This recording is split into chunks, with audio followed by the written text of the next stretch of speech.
Kia ora tātou, no mai haere mai, and welcome to our council meeting of Wednesday the 24th of June 2020.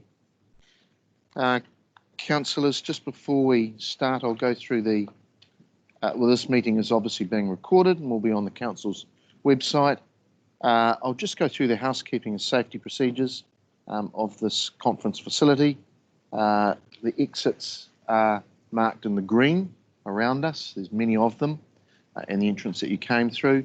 Toilets are in the entrance lobby that we came through. Our defibrillator and first aid is available in the main office there as we entered. And assembly points follow the staff, and assembly points are on either side of the building. This is a non-smoking facility as well.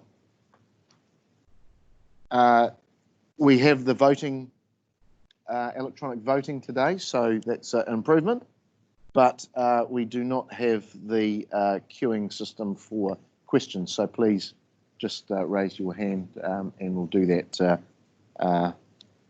manually. We have some people online, so please speak up when you speak to your topic or question. And I will now go to the order paper. We have our order of business there for today, and number one is apologies. I haven't received any apologies. There are none. Thank you. Number two is notification of additional items, and we do have a number of those.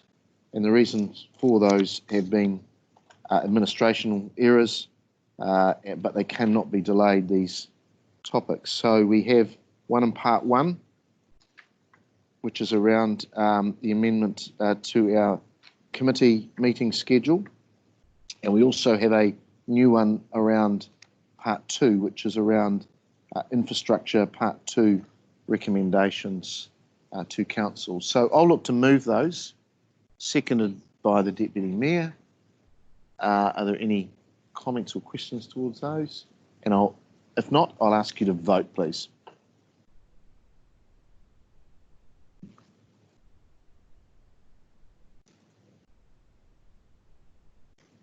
Oh, sorry, I'm just looking where it is. That has passed 16 votes for, none against, thank you. Move to number three, which is declarations of interest. And I have received one from Councillor Johnson. Thank you. Councillor Bowen. Councillor Dennison. Yeah, Mr. Mayor, mine was just in relationship to the finance paper around the social housing at Whakaronga. Okay. Thank you, Mr. Mayor. Well, I could just ask you to excuse yourselves when those things come up. All right, we move to number four. Oh, sorry. Sorry, Mr. Mayor, I think we might need to say what it's in relation to. So it's item 22, which is part two. Yes, also item 22. Okay. Thank you. Councillor Johnson, Councillor Bowen, item 22, and Councillor Dennison, yours was item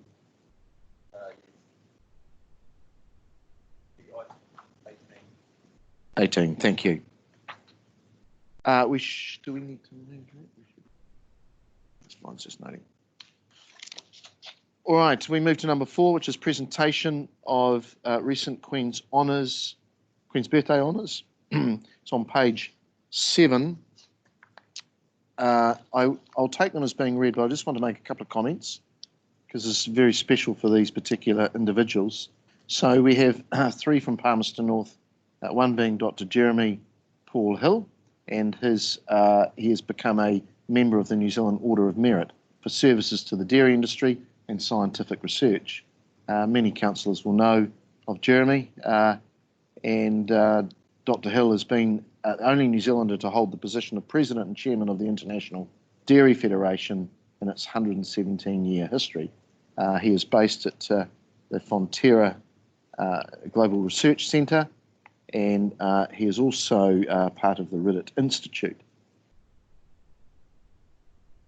Our others are Dr. Sarah Isabella Lieberman, and Dr. Lieberman has become a member of the New Zealand Order of Merit for services to women, sport and tertiary education. Sarah is a Professor of Leadership at Massey University with a particular focus on women in sport and academia. She's had a varied career and in the sporting side has managed the Junior Black Sox women's team along with the Black Sticks women's team. She's also served on numerous boards, including Volleyball New Zealand, Western Netball, and Hockey Manawatu. And our final recipient was Mrs. Kayla Marie Whitelock, again a member of the New Zealand Order of Merit for services to hockey. And Kayla played for the Black Sticks women's hockey team from 2003 to 2016, amassing 255 caps for the New Zealand team, making her the second highest capped Black Stick. Mrs. Whitelock was named New Zealand Women's Hockey Player of the Year in 2011, 2012, 2014, 2016, and had represented New Zealand at 4 Commonwealth Games and 4 Olympic Games and 3 Commonwealth Games, winning numerous medals. So I would like to move or resolve that Council note congratulations be conveyed on behalf of the Council to our local recipients of the Queen's Honours 2020.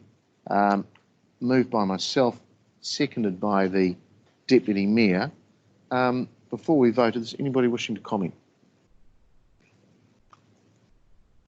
There being none, I'd just like to say congratulations to those particular recipients and very well deserved. So if you could vote, please.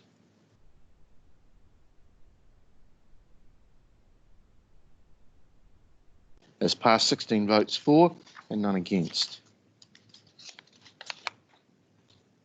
We now move to confirming the minutes of resolving the minutes as amended of the ordinary meeting of the 27th of May 2020, Part 1 Public, be confirmed as a true and correct record.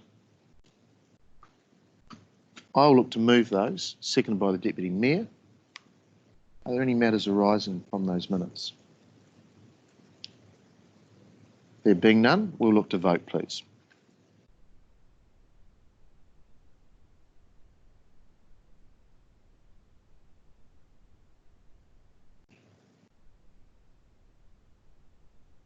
Councillor Harpenden.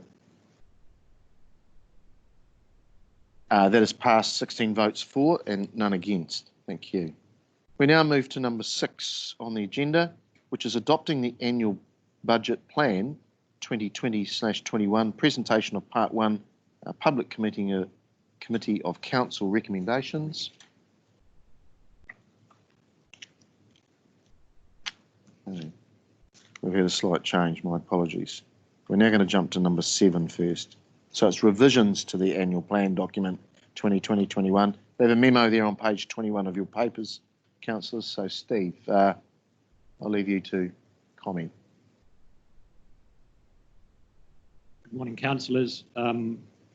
This report is the culmination of quite a lot of work from both the staff and yourselves to adopt the budget for the year, and so this particular report here is just to update you on the changes that were made following your Committee of Council meeting, and with a minor recommendation for change to the recommendations that came from that committee meeting as a result of the budget change that you approved at that meeting. It's, I suppose, procedural in nature. The details of the changes that have been made are well outlined in the table, and the replacement pages for the ones that have been changed, both as a result of the corrections, as a result of those changes that you approved, and the odd correction here and there where there was some typing errors that we discovered when we went back through after the meeting. So those things are all outlined for you there, and I'd recommend that as you adopt the minutes of the meeting of the committee, that you take into account the change that's recommended in this particular report. All right, thank you, Steve. I'll open it up for any questions. All right, I'll look to move that, seconded by the Deputy Mayor. Are there any comments? There being none, we will vote, please.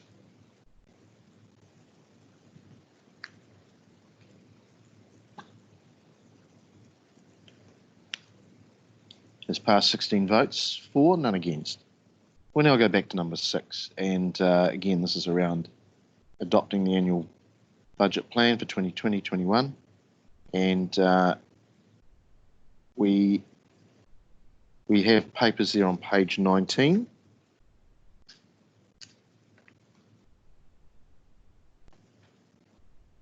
And I will look to move that, seconded by the Deputy Mayor. I'll open it up for any questions or comments to that. Councillor Johnson? Just a request for number 2 to be taken separately, please.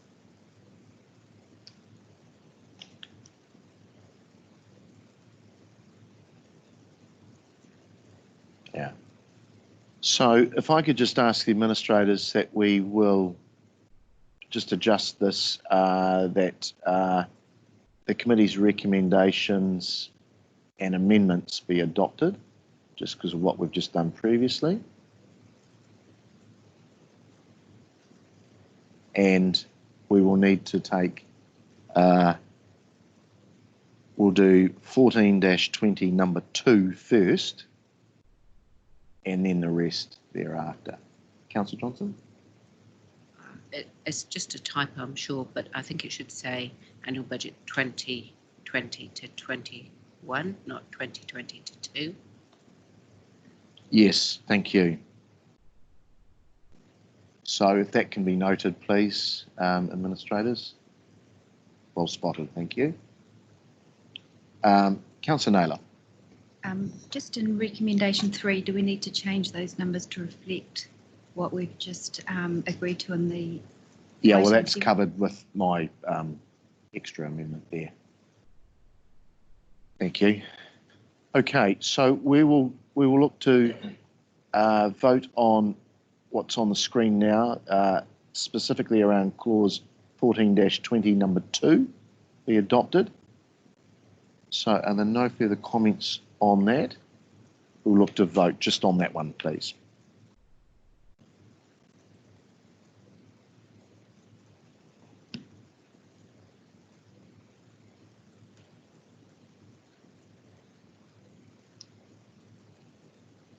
That has passed 13 votes for and 3 against. Thank you. We'll now go back to our substantive resolution there, that the balance of the committee's recommendations and amendments be adopted. That covers number 3 for us. Are there any further comments to this? There being none, can you please vote?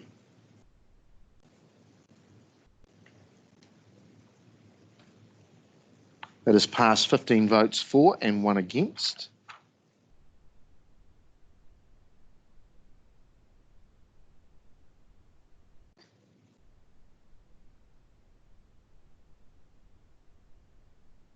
We can do a revote. We'll do a revote. My apologies there to the administrators. So we will do a revote on what is on the screen about the substantive resolution. All right? Are you okay there, Councillor Harper? We'll vote again.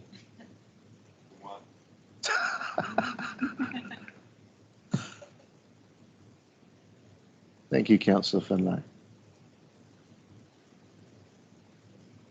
And that has passed 16 votes for, none against. Right, on a more serious note, we will now go to number 8, which is the setting of rates for 2020-21 financial year. On page 43 of your papers, it's a memo there presented from Steve. And are there any further comments you wish to make to that, please?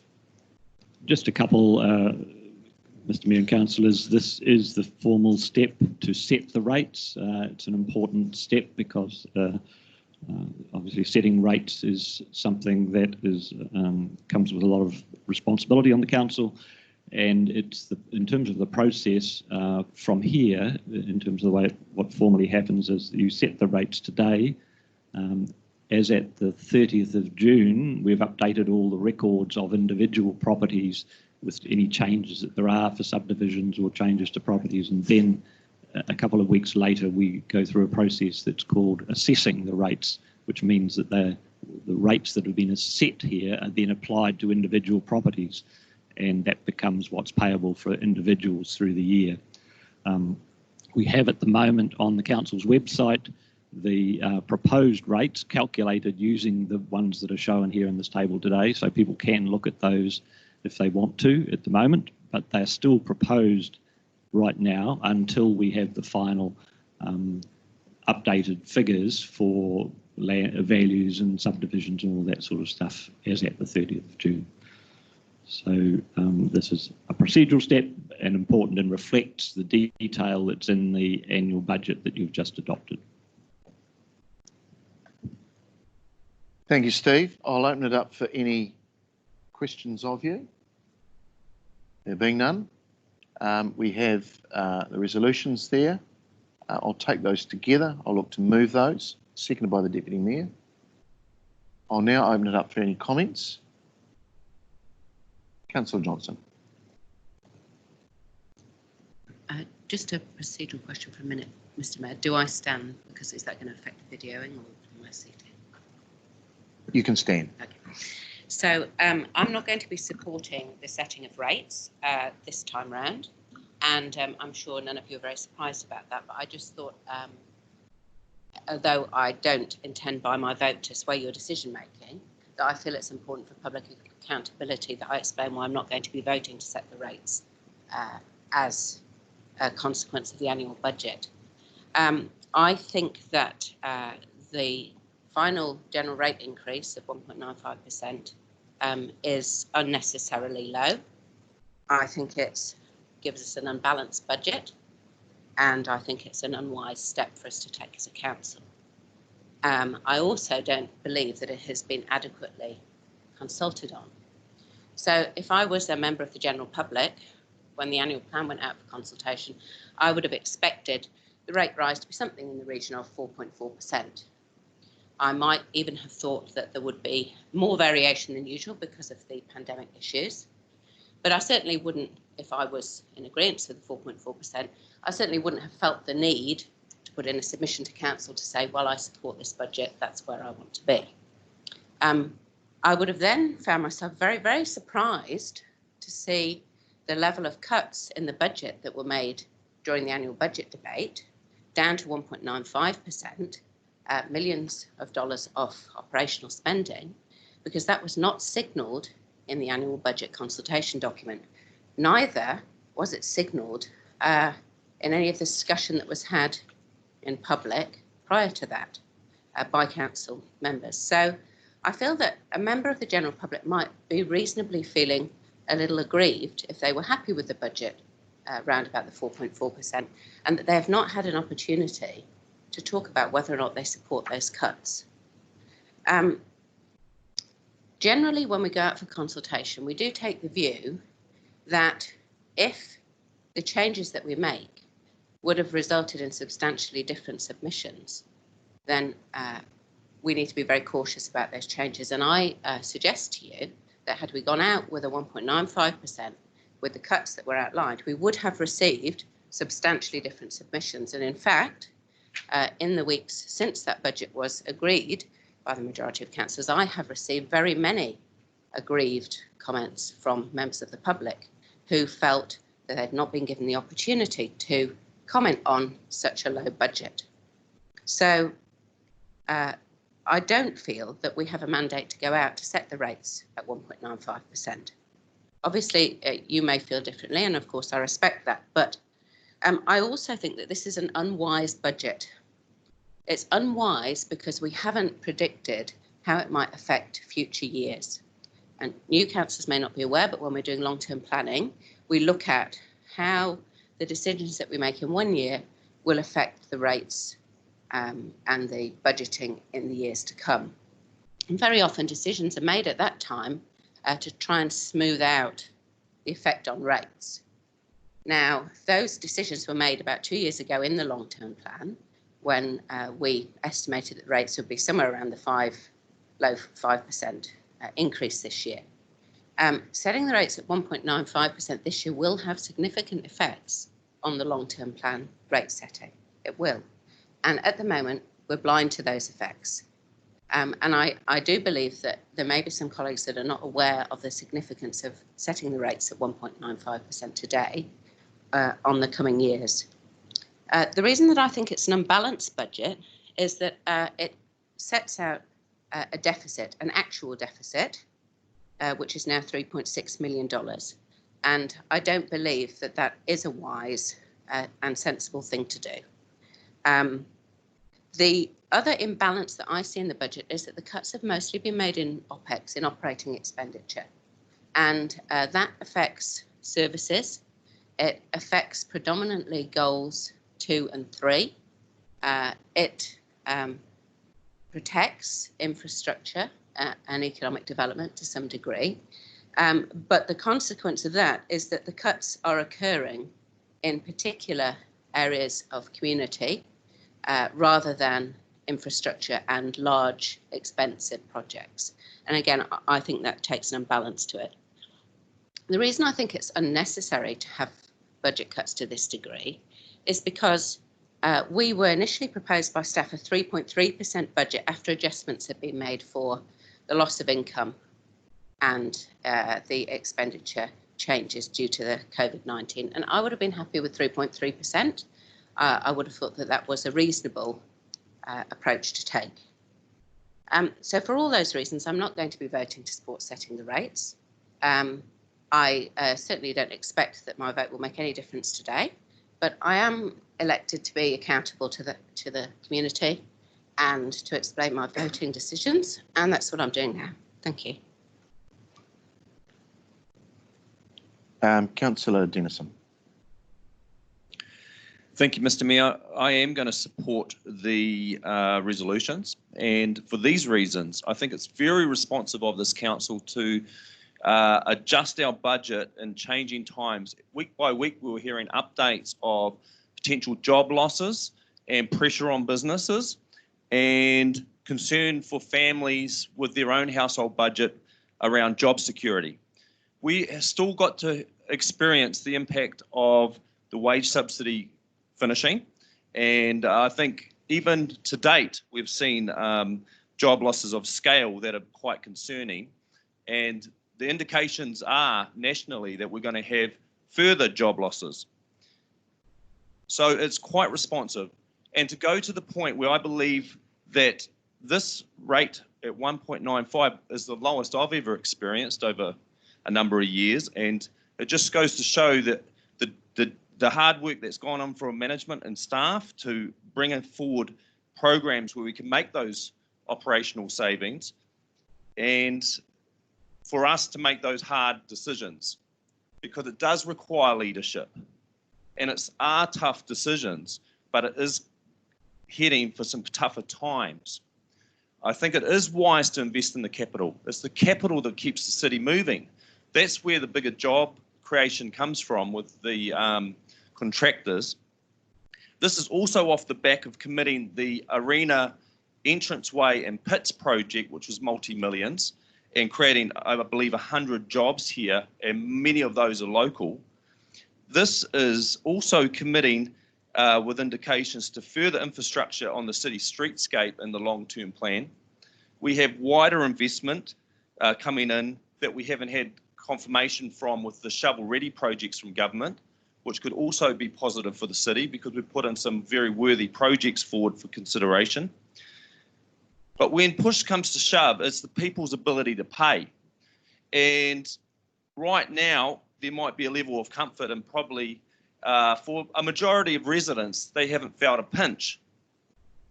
But I've seen it on the lower side of things where people are struggling to even get into their own home, let alone being able to pay rates. And so when you put it into that wider context, I think we need to be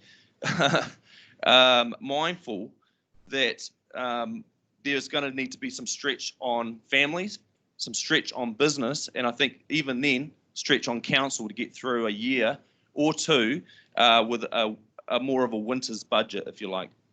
And so I'm very supportive. I think it's been very responsible and responsive to drop it down as low as 1.95. And I think we could take a lot of credibility to actually know that we back those calls to make those harder decisions. Thank you, Mr. Mayor.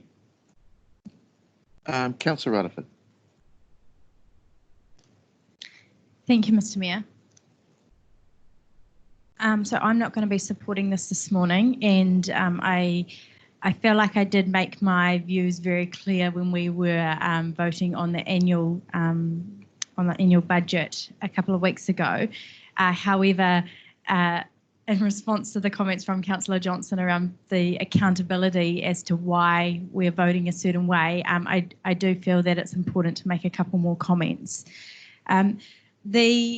So I was at the Ashurst Library last week and had a conversation with somebody who had heard that the library budget had been quite heavily reduced, and they asked me how they can have their say on this proposal, and I said, you can't, it's done. That we are about to sign this off, and they said, well, is it coming through the annual plan or the long-term plan? I said no, and I explained the process of how we got to this point. They were very dissatisfied with my answer and asked me, could they contact the mayor? And I said, you can contact the mayor. But Haven't heard from them. But in this instance, explained that actually, when I say it's done, it's not like you can make a last-ditch effort to get things changed. It literally is done. And in this instance, there is no opportunity for them to have their say on that proposal or that decision. The other conversations that I've been having is around the levels of service and what cutting the operational budgets mean in terms of a reduction of levels of service. There's been some comments, I think some well-meaning comments, particularly from staff around doing their best around levels of service, but we know that a reduction in budget means a reduction of levels of service. I'm really quite concerned around the harm that's going to be caused by reducing operational costs, deferring renewals, deferring capital expenditure, and the long-term plan is already a tough process to go through. It's hard enough to make some of the calls that we make through the long-term plan, let alone throwing in the balance of how we're paying for a wastewater treatment plant, a very costly solution that's coming. And then we're also going to be faced with addressing the work that we have deferred through this budget. My biggest concern overall is that we have really excluded the community voice through this process. We opened it up in the beginning. We invited submissions. As Councillor Johnson said, submissions were made on a particular plan. We have drastically changed the plan, and we have not allowed the community to have a say in that process. And so I will not be supporting this today. Councillor Naylor. Thank you, Mr. Mayor. I'll certainly be happy to support this recommendation, and I'd just like to highlight a few of the reasons why. I think in actual fact we have heard the community voice in recent months, and that's why we have adapted our budget to reflect the situation that many people are in our community. And I believe that that has been done in a responsible way. I'd like to just outline the amount that we're investing in terms of our expenses is still $3 million more than what our long-term plan budget looked like. It's also $3 million more than our last year's annual budget. And I think we're in the really fortunate situation where we've had the benefit of $6 million less that we have to pay in interest to actually enable us to do this in a way that actually doesn't have a significant effect in the outer years.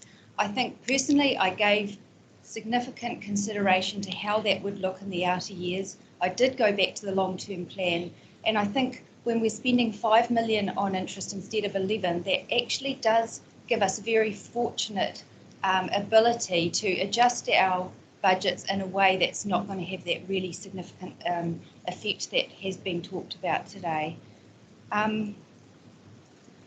The deficit, I think we had good explanations from the financial officer in terms of why that deficit looked like that. It was about the valuation of our assets meaning that the depreciation amount was higher than expected.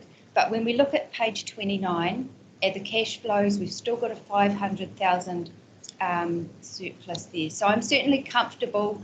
The way it looks, perhaps does look like a deficit, but that is obviously a book value.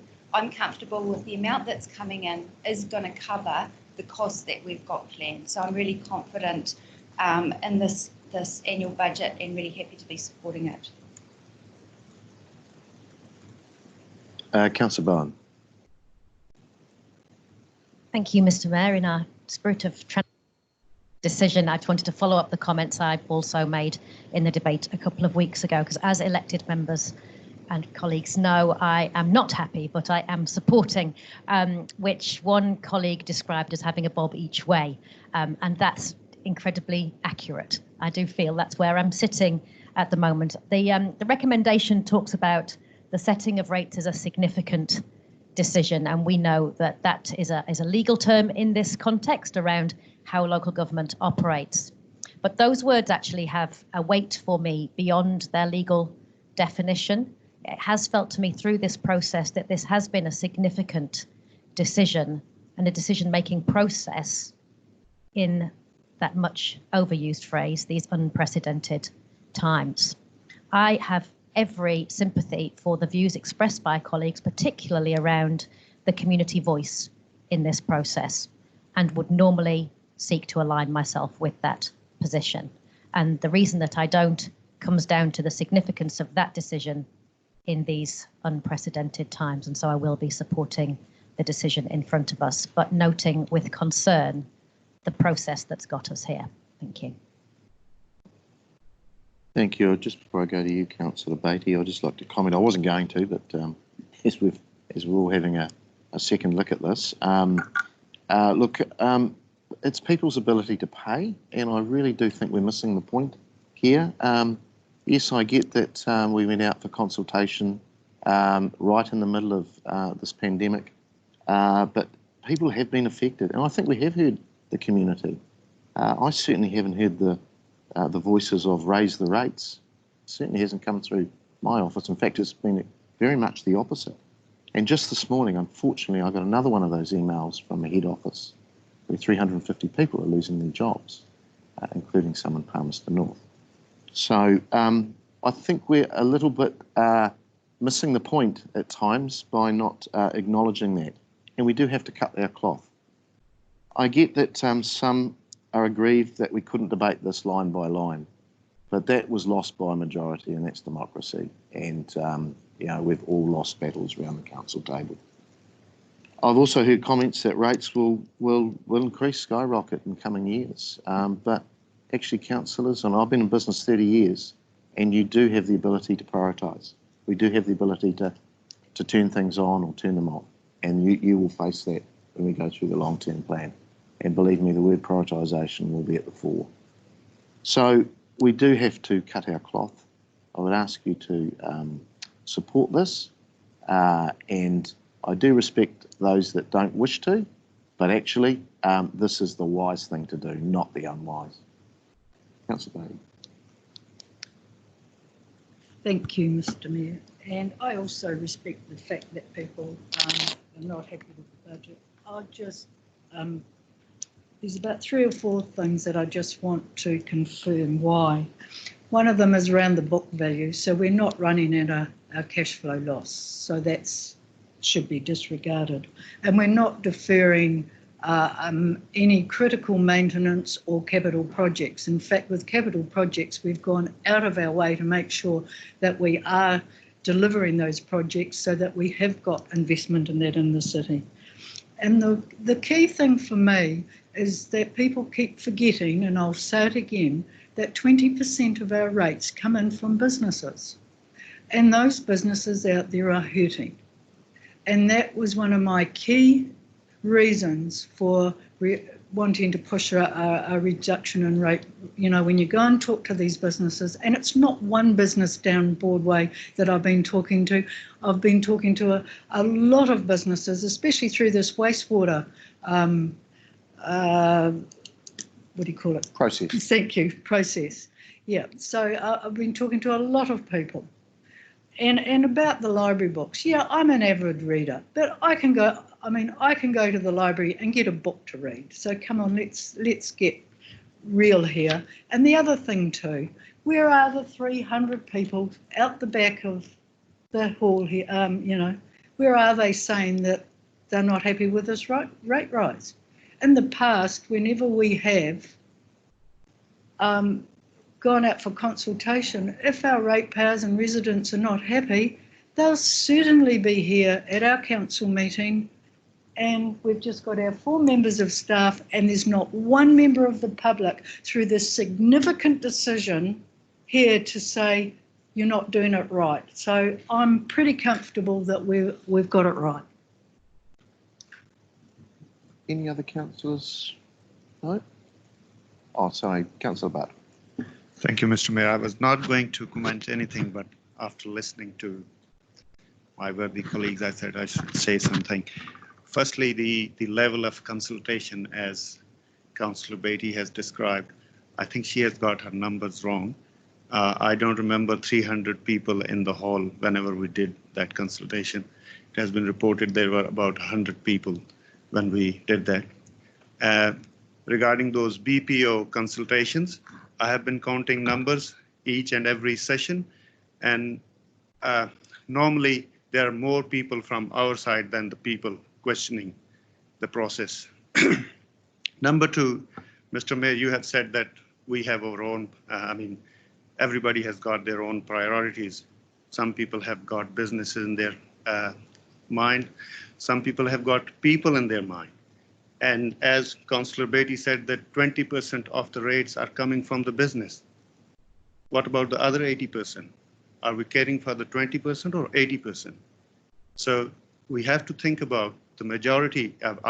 I know that majority is going to make a decision which we have to accept, but we also need to think about the majority of the people, not only 20%. Thank you. Councillor Finlay. Thank you, Mr. Mayor. I had to comment. Obviously, I'm moving totally different circles to some of the other councillors. I have not had one person complain to me about the forecast rate increase. In fact, I've had everyone I've come across has congratulated us, said we've got a lot of courage, well done. I haven't had one person in any of the meetings I've been to come up to me and says, that was foolish. It's all been the opposite.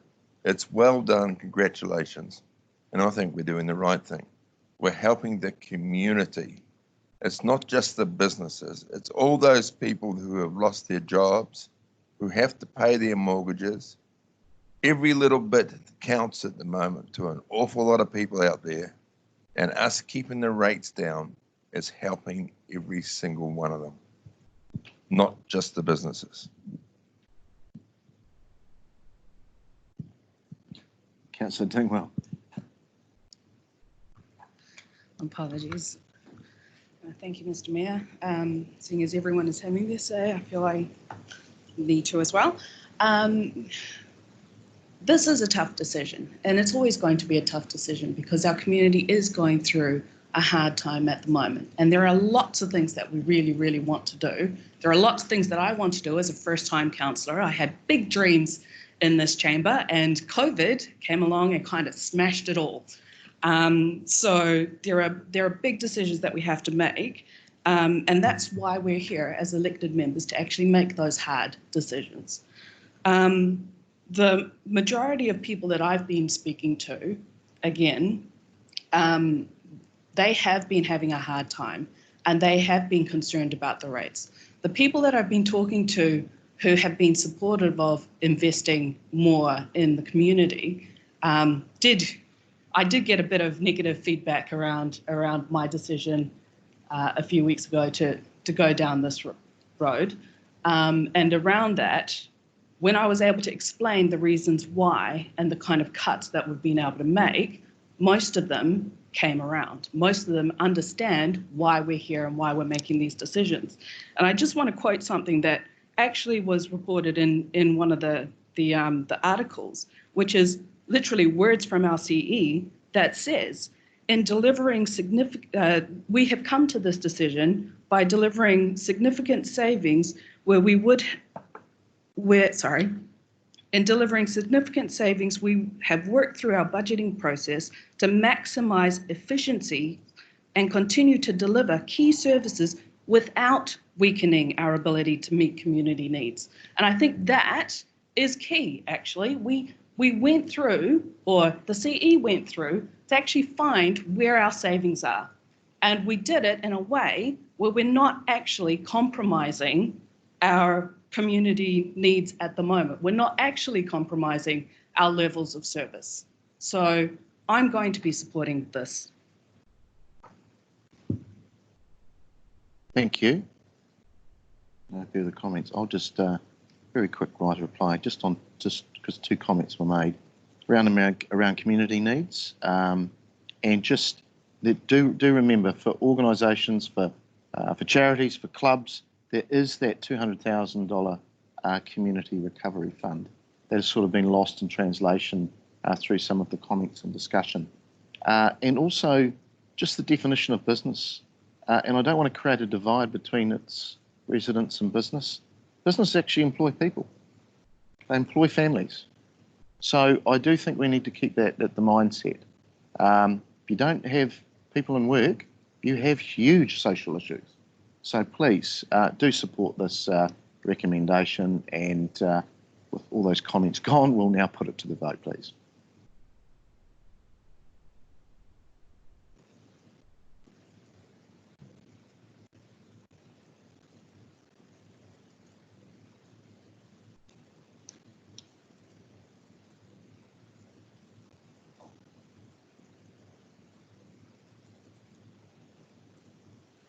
New one's coming to you, councillor.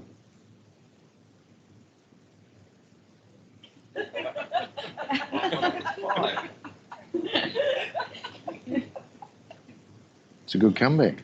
Okay,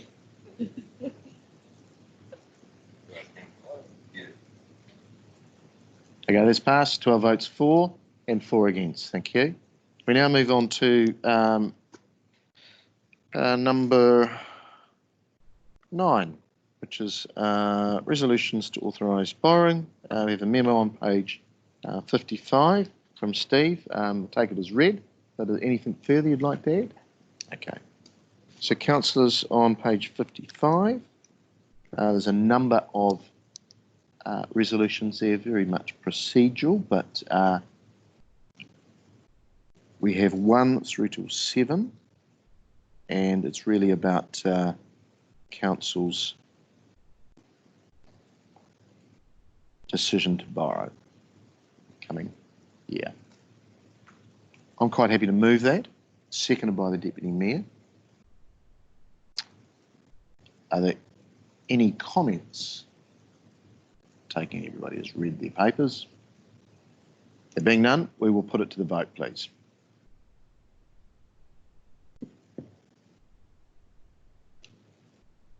It's passed 16 votes for, none against. We will now move to number 10, which is around proposed changes to policies or foundation policies for the LGFA, the Local Government Funding Agency. Again, another memo. You've been busy, Steve, on page 59.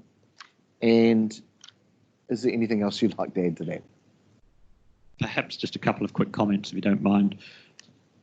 As I've mentioned, James, in our meetings before, the Local Government Funding Agency is an important vehicle for our council to raise funds, and we have most of our borrowings through this agency now. It's meant that we've been able to get interest rates that are at the very best that you can possibly get for the borrowings that we have. The agency itself has, as you've seen from the papers, found itself in a position where there are a number of councils whose ratios are being challenged at the moment in terms of the caveats that they've put on the borrowing. And so they've come to us as shareholders and borrowers and guarantors and saying, are we prepared to change those limits for the time being for a few years and then take them back down again, not quite to the level that they were before, in order to cope with the situation as it stands at the moment. And so from my perspective and from the perspective of all of those who we've gained advice from as the Shareholders Council and the like from the Local Government Funding Agency, these seem to be prudent steps that have very, very low risk for our council in terms of adopting them. So I seek your acceptance of that, and we'll translate that then to the LGFA as part of the meeting. Thank you, Steve. And it'd be fair to say we've discussed this at Metro Sector of LGNZ and also at National Council, that COVID is probably, this has been on the books perhaps for a little while, but COVID has certainly pushed it up the priority list. So it's obviously looking at raising it and then bringing it back down again within that 5-year time frame.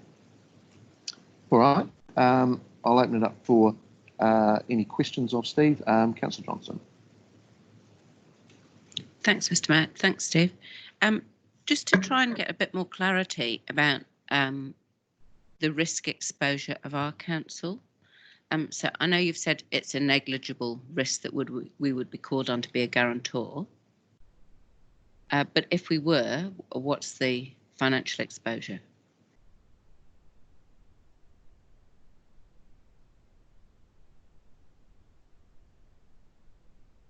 I'm not sure that I can even do the calculation here that would identify that, to be honest. The risk, as I said, has been considered as being so low that we haven't even done the calculation. But it's seen that there are so many steps in the process before it would ever have to be called on, that the likelihood of it being so would mean that, well, the country's in very dire straits by then. Okay, thank you. Steve, just on that, our shareholding percentage, it's quite low, isn't it? Not all councils are in this either, are they? No, they're not. I've just forgotten how many, 30-odd councils that are shareholders. Oh, no, sorry, there are 30 that are borrowers at the level that are being talked about that will be impacted by this. There are nearly all of the councils are shareholders now, at least those who do borrowing of any significance.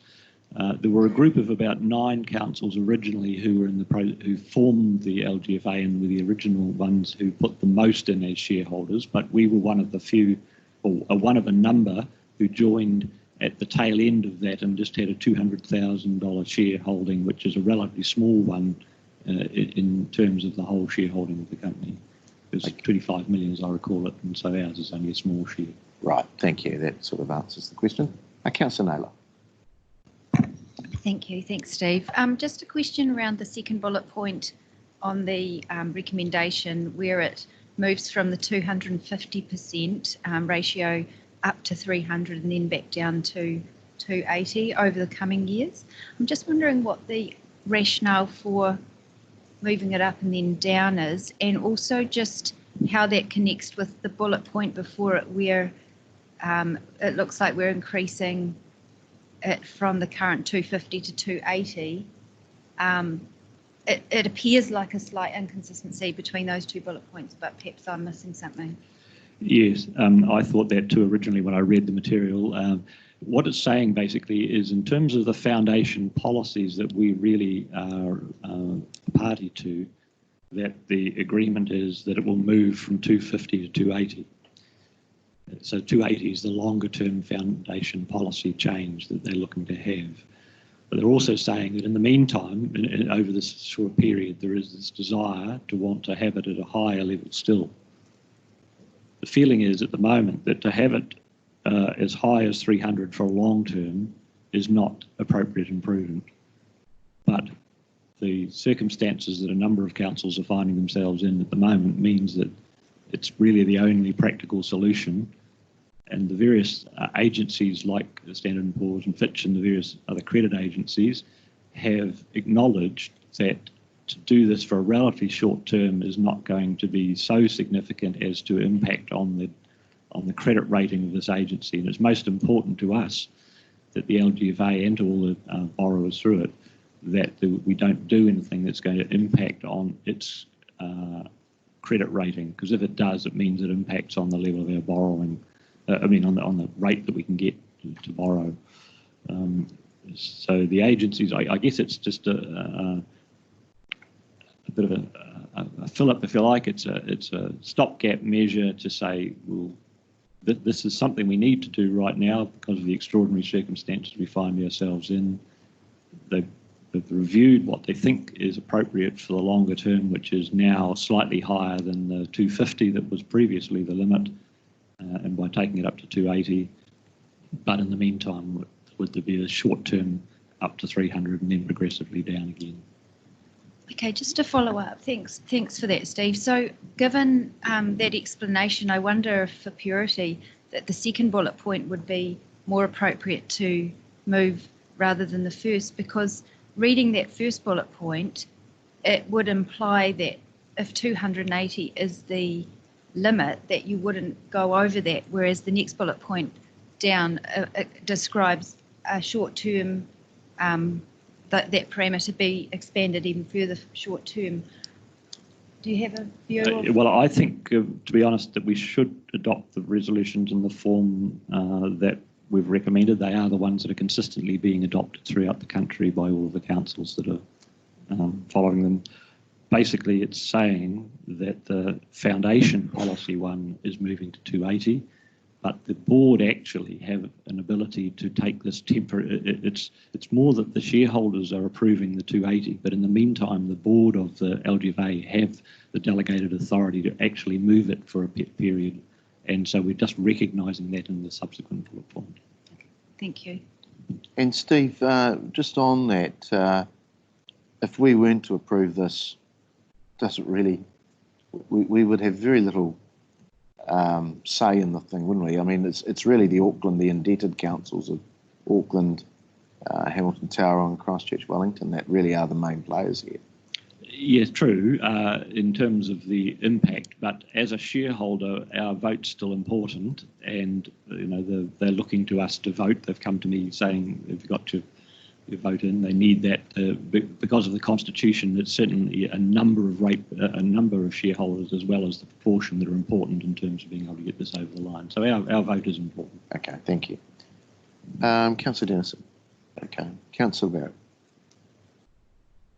Thank you, Mr. Mayor, and thanks, Steve, for the paper. My questions arise from paragraph 2.2, which outlined the percentage guarantee and the percentage borrowing that this council holds. And I guess my assumption or expectation around how this mechanism worked was that our risk would be lower than our overall borrowing, but it sort of seems to be around the other way to me, in that we're guaranteeing 30% more than we're actually borrowing. So it seems like we're sort of picking up a disproportionate amount of risk here. And while the overall percentage is low, I still don't understand why we've taken a position of guaranteeing 30% more than we've actually borrowed. We've a 0.4% shareholder, and as you say, we've got a higher proportion of the borrowings and we've got 1.3% of the total borrowings and 1.7% of the guarantee. Now the guarantee proportions, the amount that people have borrowed it varies all the time, obviously, in terms of what proportion they have. The ratios in terms of both the shareholding and the guarantee were set at the time, really, that the original arrangements were put in place. And so not all councils are guarantors. So there's a combination. Some are shareholders and guarantors, some are just borrowers. So there's a bit of a mixture. That's why there's a different proportion. And that all happened at the time when it was formed. Thanks for that context. So is there a ceiling to our appetite in terms of guaranteeing, or is it just No, that was set at the time that we participated originally in the formation of the entity. So it is fixed at 1.7. That doesn't change Yes. year to year. Yes. Thank you. That's helpful to understand. My second question was just around the, I guess, the assumptions that are in that idea that we bounce it up to 300, and then that it just naturally comes back to 280. And making this decision and looking out, 5-6 years in reasonably uncertain times. I guess at what frequency might this decision actually be revisited if the agency's appetite for debt actually stayed rather high? Well, the board of the company are always obviously looking at the circumstances of the environment they're working in, and if things were to change, they would be coming back to us as shareholders and making recommendations which we'd be needing to consider. So it's the changing times, I guess, but for the moment, these are the best that they think and that will be enduring and adequate resolutions. But we can't guarantee that that will necessarily be the case, and we'll have to, I guess, respond if circumstances change and they need to come back to us again for whatever reason. And finally, I guess just for members of our community, if they might feel that there's an element of sort of peer pressure here from some of the other bigger cities in New Zealand, how might we respond to that query around peer pressure? I think the agency was formed as a cooperative, if you like, a collegial approach in local government, where by getting together and taking the situation where we were both a shareholder and a guarantor, we've been able to borrow as our council at far better interest rates than we would ever been able to borrow on our own. And so that's been necessary for us to take that, I suppose, risk and to find ways of minimising that risk in the way that they have by the structure that was put in place for the benefit of all councils. We've certainly benefited from it by having the interest rates that we have, and will continue to do so, in my view. Thank you, Steve. Mr. Mayor. Good. Okay. No further questions. So, councillors, we have the recommendations there. I'll look to move those. Second by the Deputy Mayor. And I'll just pass a comment to start with. For those newer councillors, and some of the questions have come from that arena, is LGFA, we moved away from the open market, and those councillors have been around the table a long time, can recall debating what the interest rates were from the commercial banks.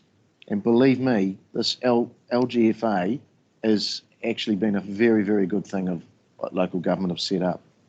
We benefit from being part of that as a bigger organisation of this funding agency, and basically get the lowest money possible. And businesses would die for this opportunity. And I understand it comes, or this facility, I understand it comes with a very, very small amount of risk. But I think the risks would be much greater if we were back out on the open market, even with lower interest rates in today's market.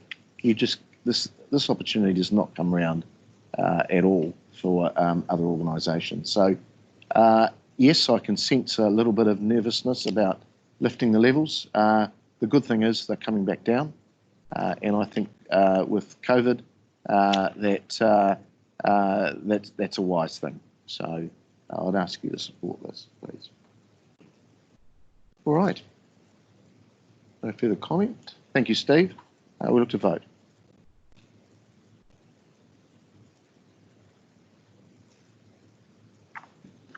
It's passed 16 votes for, none against. Now move to a number 11 on the agenda is an alteration to standing orders around remote participation. We have a memo on page 71 of our papers from Hannah, our governance manager. We'll take it as being read, but are there any other comments you'd like to make to it?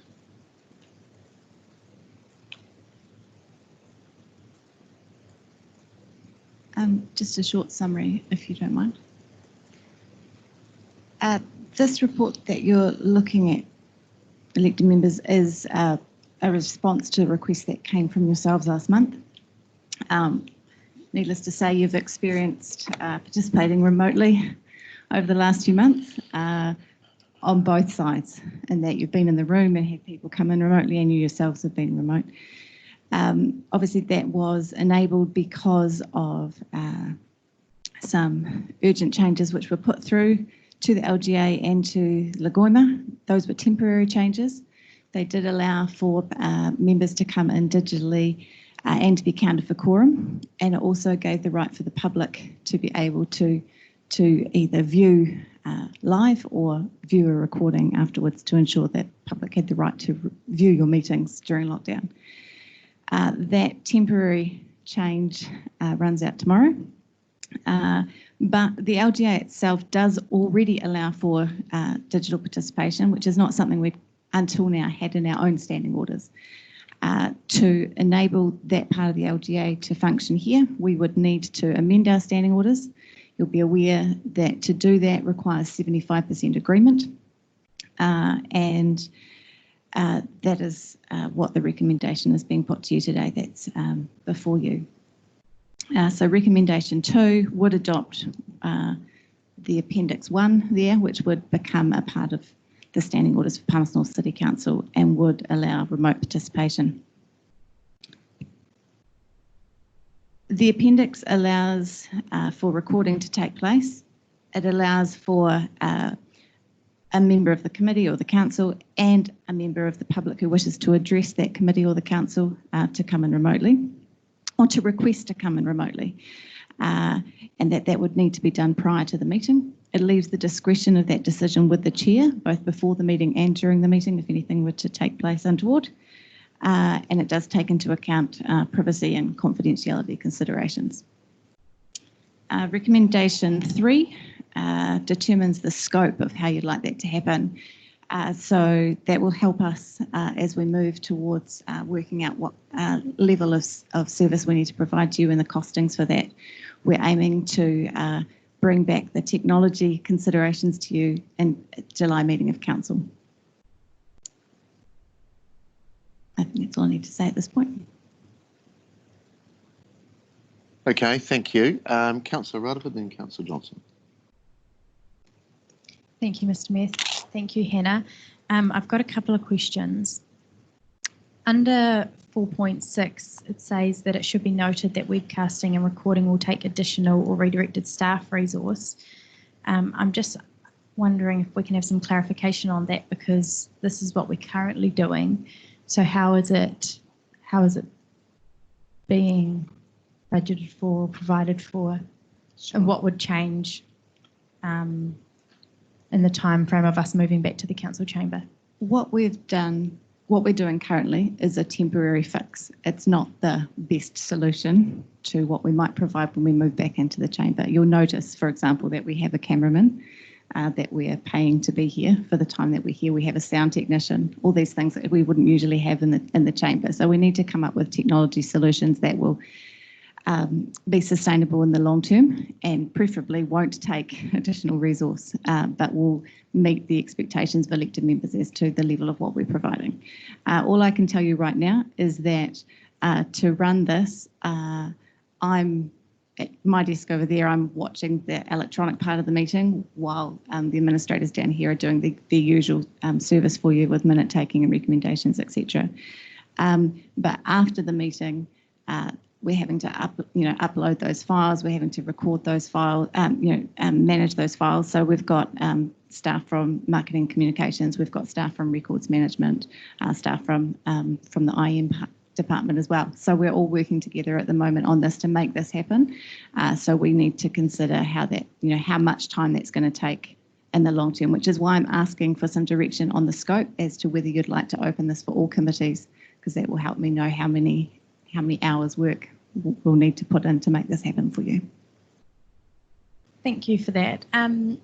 Just in your response, when you talked about this being a short-term solution, obviously that's with the current setup and we're in a different location, and so that's understood. I'm just trying to get a gauge on whether you are thinking that having a camera and the setup as it is isn't the solution.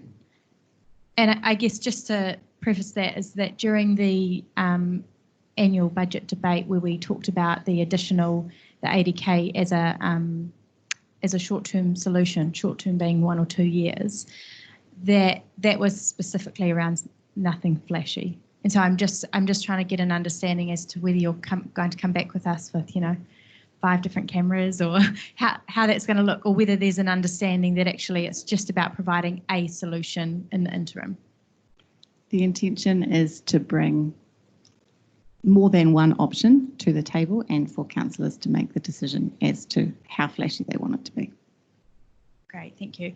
Under 4.7, it says that appropriate technology would need to be installed in the council chamber, but I'm just wanting clarification that it's understood that that's what the $80,000 was for that has come through the annual budget.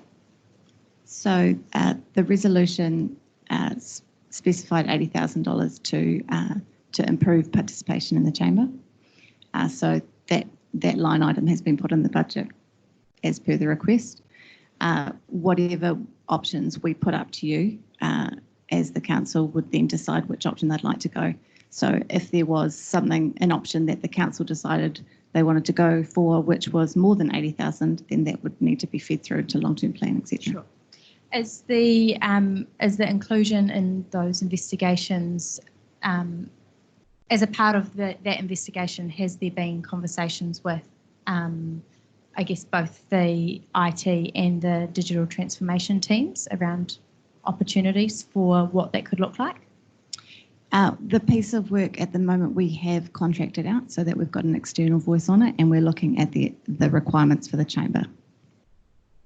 Is the external voice having conversations with IT or digital transformation staff that we've already got who have got that knowledge? I'm making sure that everyone's being brought to the table. Thank you. And then just a final question was around Appendix 2. Let me just go to that.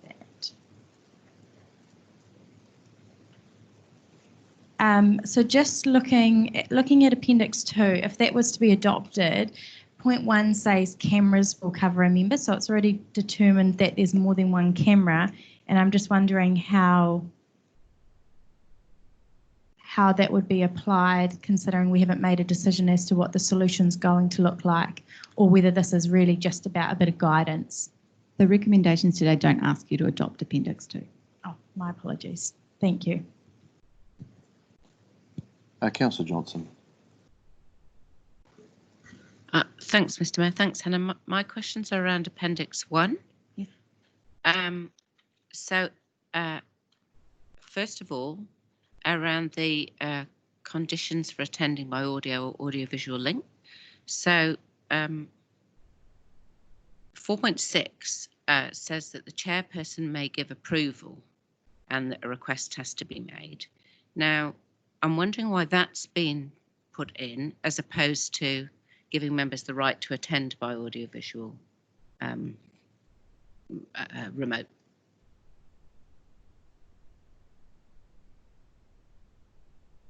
This condition is based on some guidance from LGNZ with regard to what is already in the LGA. So we haven't come up with it in a vacuum. But the reason I did put it in there was I was trying to take into account voices when we were speaking back in March, when we were talking about having to put in remote participation, and there were several concerns voiced at that time as to who would be, would it become a habit? Would we all come in remotely? How would we decide? How would we make sure people were in the room? So this is one way of leaving that right to decide with the chair. So if we vote to change the standing orders, we would be including these clauses in the new standing orders. Is that what you're saying? The recommendation is that you take the appendix as a whole, but of course it's always your right to. Yeah, thank you. I do have another question, which is a bit related, which is around the requirement for or who counts for the purposes of a quorum. So under 4.3, it says members who attend meetings by electronic link will not be counted as present for the purposes of the quorum. And there's a reference to the Local Government Act. So is that something that is legislated under the Local Government Act that we can't change in our standing orders? Yes. Okay. So the waiver that occurred was just for the purposes of the pandemic. That's so even if we wanted to alter that, we don't have that ability. That's correct. Okay. Thank you. Councillor Finlay. Councillor Johnson just gazumped me. With 4.3, as you just explained, but then when you get to 4.4, you still have voting rights, so it doesn't sort of make sense to me where you're not part of the quorum, but you can vote. Is there any reason for that? That's what it sets out in the LGA. Okay, so it doesn't make sense. As long as the quorum is met, then the person via AV can vote, because the meeting therefore can occur. But are they marked present? Yet they're attending the meeting. Yep. Yeah. Councillor Naylor. Yeah, thank you. My question was also around the quorum, and I think that's been answered. But just follow on from that. So with the conditions in 4.6, where the chair has the discretion to approve that, would the reason for that be so that the chair can determine that there will be a quorum? That may be one of the reasons that they would take into account upon their decision. Okay, thank you. Councillor Harper. Thanks, Mr. Mayor. Thanks, Hannah. Just looking at 4.8, where the chairperson may terminate the link, and looking at the reasons for that. C, it is distracting to the members who is physically present at the meeting. I just thought that was quite odd. But we could terminate the link because they're distracting. May I comment on your comment? Through you, Mr. Mayor. I think the intention of this is that when you have a link up, you can have people joining the meeting for a variety of purposes. So you may have a member of the public that has joined the meeting that may suddenly decide to spam you with 1,000 comments of the same thing coming up to the chat box, for example, which might ping and annoy the meeting. I don't imagine the intention of this clause was that a member was suddenly yelling and screaming and we couldn't mute them or something like that.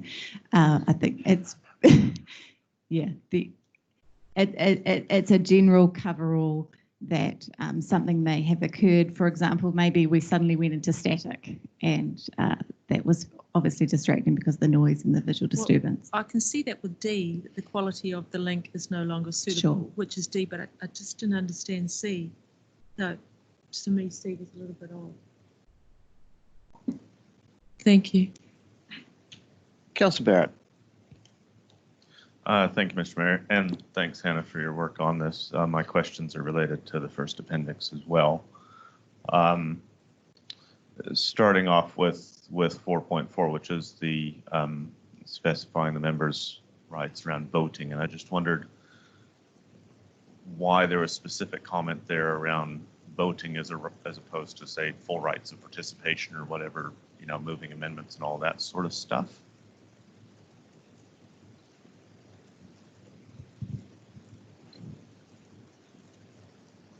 I think the distinction has been made because of what several councillors have pointed out, that naturally there feels like there's a bit of a contradiction between not being allowed to count for quorum, but being allowed to participate.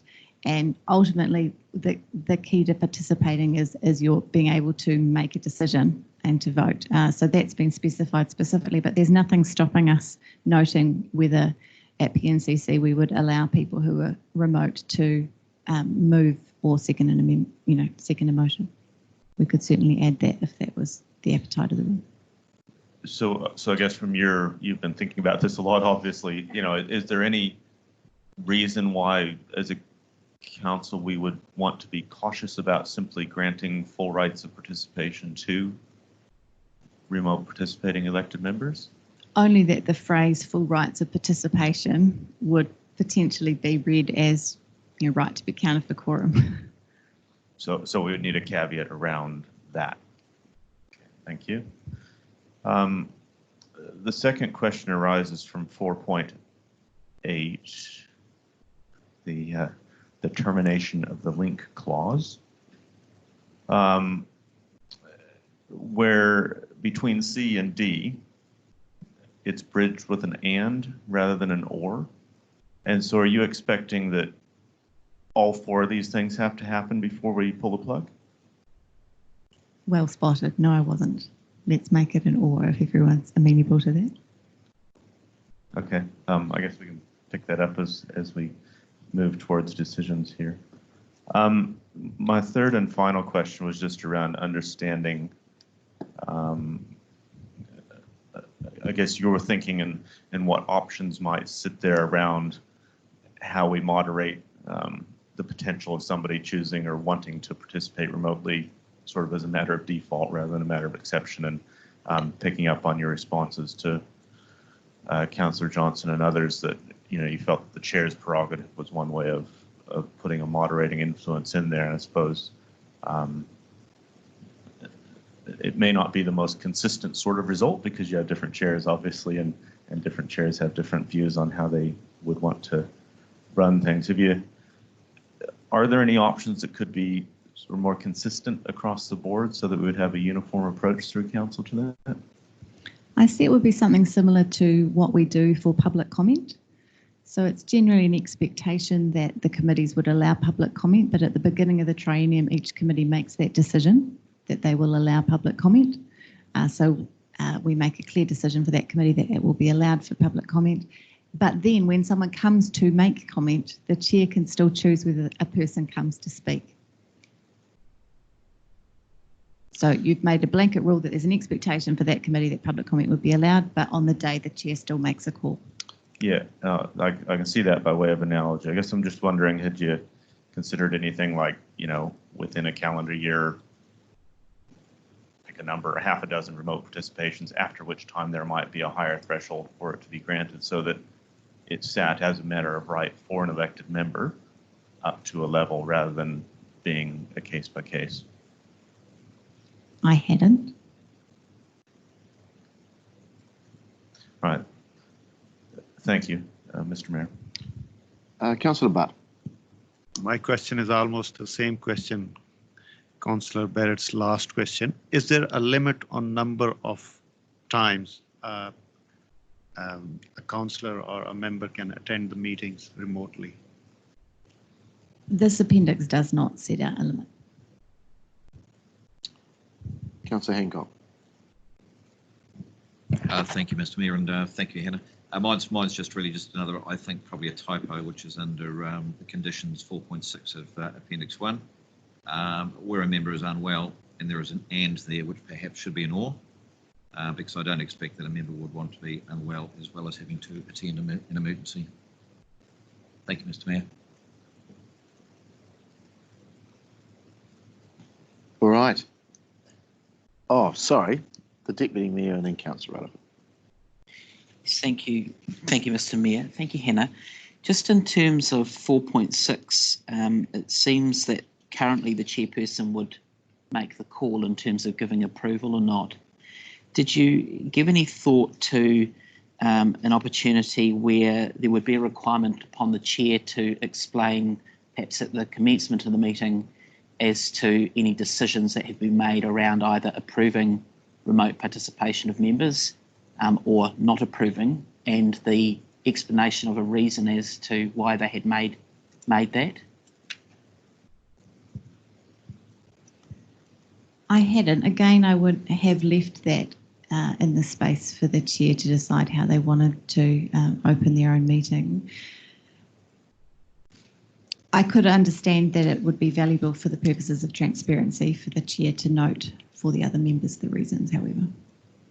I just following on from that, there is provision in standing orders for the meeting to effectively withdraw the ruling or a decision of a chair. So do you think that it might be a safeguard opportunity where there might be concerns perhaps around the reason why a chair may make a call on allowing or not but actually handing that then over as a fail-safe over to the meeting to make that call. As you point out, that is already something that is in our standing orders, is that the members could question the ruling of the chair. I don't know that we need anything additional to make that occur. I guess the premises of my question is just currently it just refers to the chair giving approval or not, but there's no way in which that is explained to the meeting currently as worded. We can certainly add a requirement if that's what the room would like to do. If Mr. Mayor, I just make one comment which I haven't earlier. The idea would be that we would, if you chose to adopt this today, it would be adopted into the standing orders, but then the next report you'll note that we're reviewing the standing orders. So anything that got adopted in, as we teased it out, we could make changes. Okay, Councillor Rutherford and then Councillor Dennison. Thank you, Mr. Mayor. Hannah, just in terms of the process now, is there probably through our delegations, so the ability for the Mayor and Deputy Mayor to make minor changes, or is standing orders something that all edits need to come through Council? Because my understanding is it's the second part that there's no ability for minor edits. I'm pretty sure there's no minor edits, but I'm sorry, I don't know the exact answer to that. Thank you.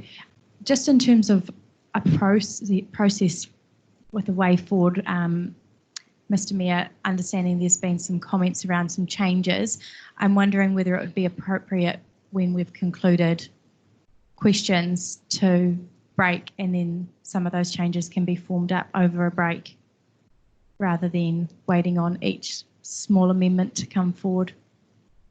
Just as a suggestion. Yep, sounds good. All right, Councillor Dennison. Thank you, Mr. Mayor. Just in regards to the participation under 4.6, where it needs permission, I wondered if there should be exceptions where it's a given that somebody can remote participate, and it's only declined if those circumstances aren't met. Just so there's a bit more assurance, because I don't see why if somebody wakes up the night before or the morning of a meeting that is unwell, that wants to participate and then gets told by the chairperson no, I think there should be some rights of members to participate and only on exception that it be declined. Has that been considered, or is this, can I just understand, is that clause out of the local government standing orders tranche, or is that just one that's been worded to suit Palmerston North? Yes. Yeah, 4.6 is based on the LGNZ guidelines, but you'll note in 4.7 that it does say where possible 2 days notice. So again, that would be the discretion. Okay, so it would be up to us to consider whether it's approved, and if it's in those circumstances, we can talk about that. Thank you. The other point, just around the minor edits, I would have thought that that still should come in under the 75% of elected members passing standing orders and being comfortable with those minor edits still needing to be approved in some form. But that would again be our call on how we advance that, is it? I think what Councillor Rutherford was suggesting was that the minor edits be decided before you vote on it, so that 75% of people agree to the entire document, so that we don't need to make any minor edits. Okay. Yep. Okay. Thank you. Thank you, Mr. Mayor. Any further questions? All right. Thank you, Hannah. We'll now adjourn for a break. And at 10:45 we'll resume. Thank you.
through, because the element of transparency through recording meetings is only applied to council, I think that we need to make sure that we include committees in the recording. And that should also mean that we are a little bit more efficient when it comes to how we run. This is how we currently run. We don't often sort of re-put things when it comes to council, and so determining that the both committee and council meetings are recorded would probably allow for that practice to continue. So it's pretty simple. Thank you, Councillor. Any other comments? Councillor Johnson. Yes, just to say that I support the recording and webcasting of the council and committee meetings, for the reasons that Councillor Rutherford has outlined, but also because I think that we were caught napping when COVID arrived, with no technology set up, no meeting recording, no remote participation. We were clearly trying to make decisions on the fly, and I think since COVID, electronic participation at meetings, not just council meetings, but meetings across the country, has become the norm. And I think we need to recognise that it's time that we move to this. It's time that we had this available. And it's also an opportunity for members of the public who might find attending at a council meeting either difficult physically or from a caring responsibility way, or because they would rather just be at home, to remote in. And it also enables members of the public to watch council meetings, if they choose to do so, in their own time. And it's a helpful transparency tool. It's a helpful tool for good democracy. So I don't support just council meetings being webcast and recorded, because the problem with that is that a lot of the presentation of papers by officers, the questioning and the debate that happens on items, that happens at a committee level, and that would just be missed out if only council meetings were recorded, and I think would make the decision making difficult for members of the public to follow. So I would rather that we continued as we are now, conceding that will require some additional resource, but I think it's very well worth it. We don't know what the future holds for COVID. We don't know if we might need to revert back to electronic meetings again, and I think it would be just sensible, having made these quick changes, to bed them in. So I'd encourage you to support this. Thank you. Deputy Mayor. Thank you, Mr. Mayor. Can I just check with the mover and seconder that in moving recommendation 2, that includes the suggested amendments outlined in what was blue? Is that correct? That's your intention? Okay. Yep. Thank you. That was my understanding, yeah. Thought I'd just check that, thanks. Happy to support what's on the screen, and I know that Councillors Barrett and Johnson have worked around the blue components.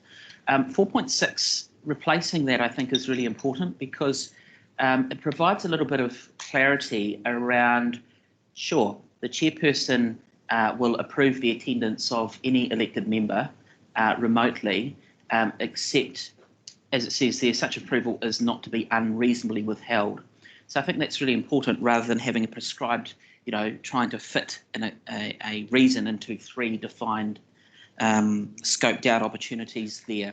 But I also think that it's important that the meeting is aware of any approval decisions or non-approval decisions that the chairperson has made, because otherwise, without these changes, it could be possible that the chair and an elected member who wished to attend remotely, and that decision was made to not approve their attendance, the meeting would not be aware that that decision had been made.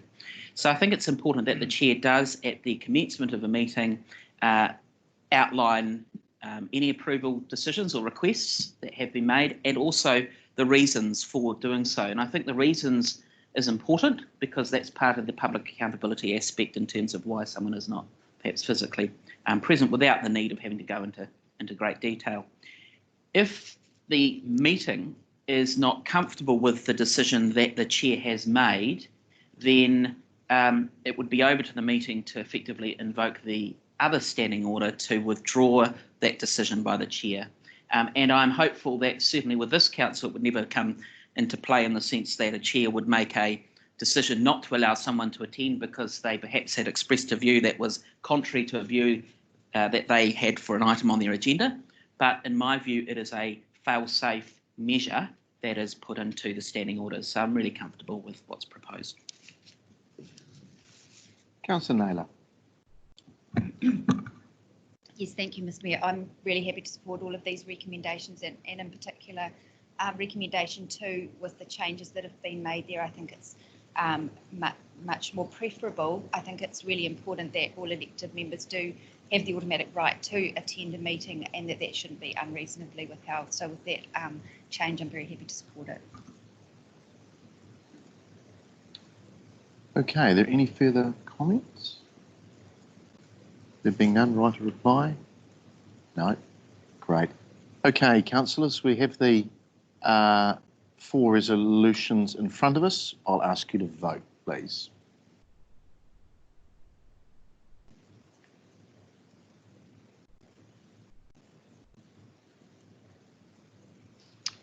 And that's passed 16 votes for and none against. Right, we now move to number 12 on page 81 of your papers, which is the review of standing orders. And we have a report presented by a governance manager.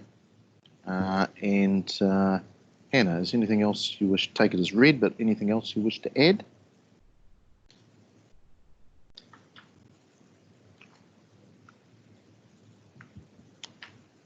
Just a few words, please, Mr Mayor.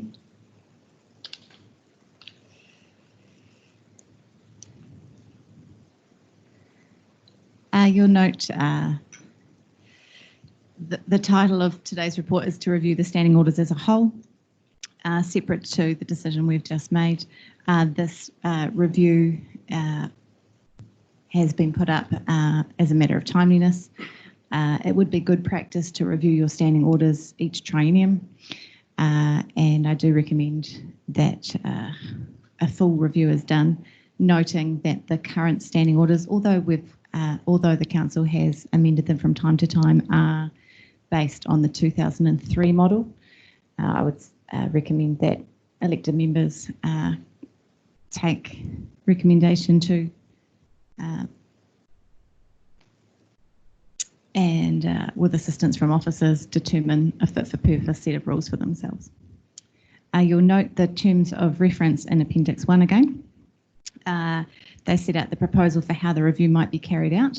The suggestion is that it is done clause by clause, that the LGNZ model is considered just to look specifically at sections that are in that model which we currently don't use, and to consider those options.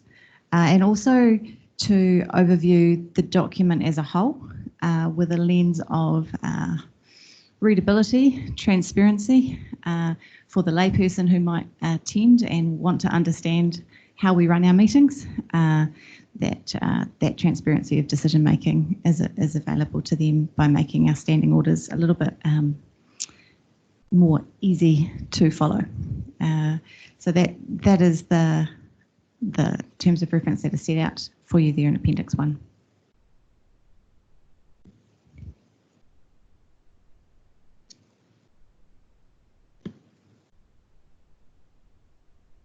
Okay, thank you, Hannah.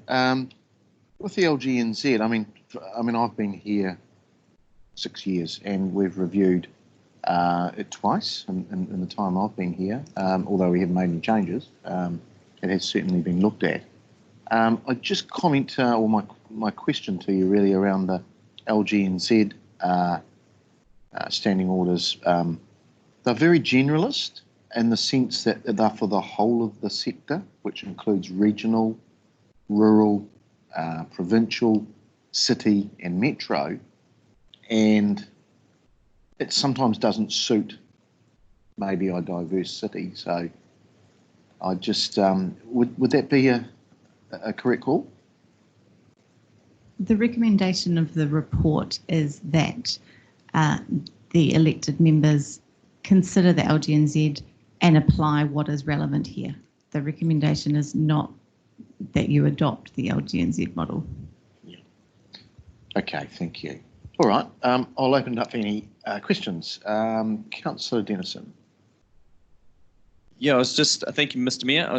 The question relates to 1.1, where the comment on the last line says they have not been comprehensively reviewed in 15 years.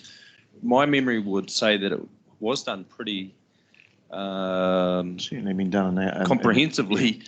Maybe that was the 2015 year, but I would differ on that comment, and that, I guess it's a personal view, but we went through it quite robustly at one time, and I just wondered where that information come from.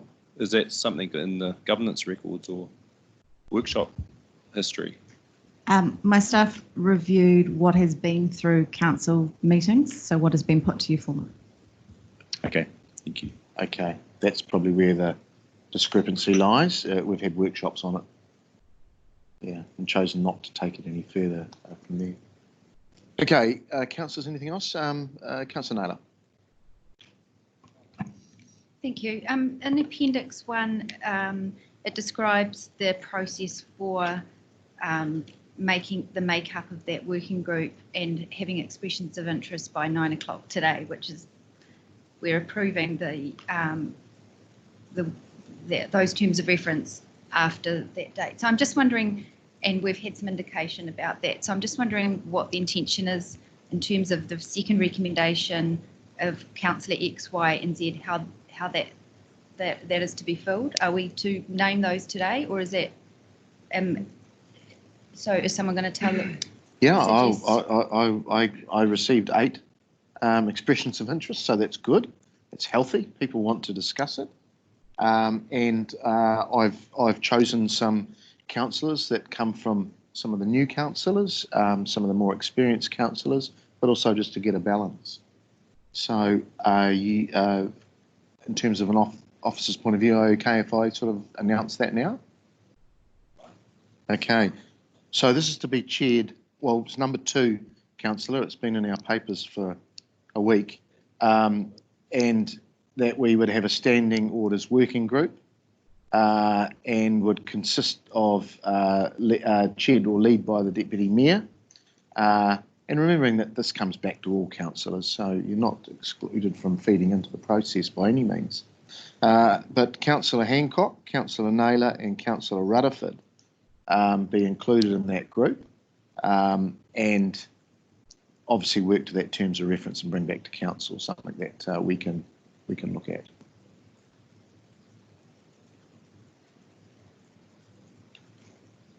So I'm quite happy to move those recommendations. Seconded by Councillor Hafferter. I'll open it up for any comments. I think, first of all, this is healthy that we're doing this. I think the time's right. As I said in one of my earlier questions to Hannah was that we have looked at this before, but the mood of the council of the day was not to tinker with them too much. I would just caveat that LGNZs are a generalist set of standing orders, and they suit, I suppose, a middle council, remembering that's from Auckland right down to, say, Mackenzie Country, which is the smallest.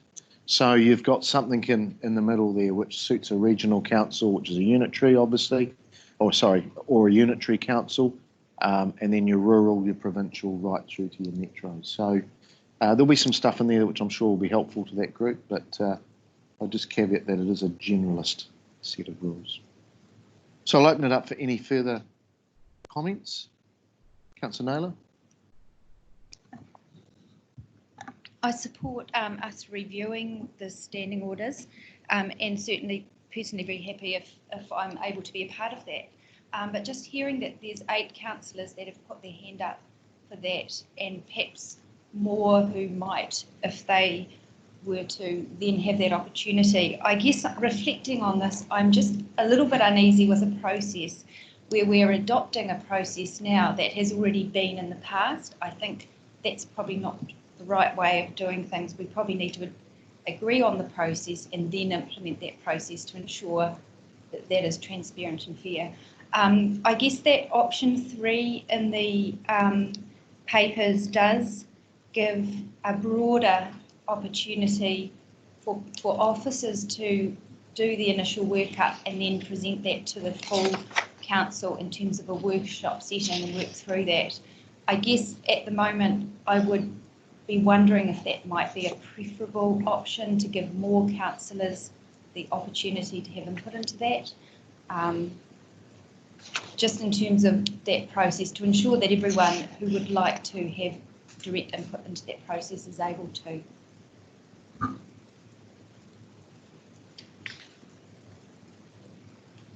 I suppose, Councillor, if you want to do that, probably has to be a resolution. I'm of the opinion that that's going to happen anyway, in a sense, and we might be overthinking this in terms of what we're trying to do. Councillor Rutherford. Thank you, Mr. Mayor. Just a couple of comments to provide another view. I'm very happy to support all the recommendations as they stand. I'm very honoured to be a part of the working group. Standing orders is something that I probably have far too much interest in. And I'm really comfortable with the process outlined by pulling together a working group who can take the lead on this. We have had in the past staff-led reviews, and we have tweaked those, and I guess I'm really interested in trying a different approach. We have got some really great views around the table of how standing orders should be shaped and how they should be used to run efficient meetings and allow participation. And so I actually think that there is enough knowledge around the table that we can take the lead on this. And I mean, we've got some great expertise in the staff who I'm sure will be able to feed into that process. But I'm really pleased to see a councillor-led approach when it comes to standing orders, considering that these are our standing orders. This is something that we vote on for us to use. Standing orders guides our behaviour, our participation, and so I'm very happy with the process that is currently outlined. Thank you. Councillor Barrett. Thank you, Mr. Mayor, and just to, I guess, pick up on the comments that we've heard so far, but to preface all that with having been one of the people that put my name forward and not been named, I'm actually quite relieved that some other folks are going to do a lot of the hard yards in terms of actually bringing things through.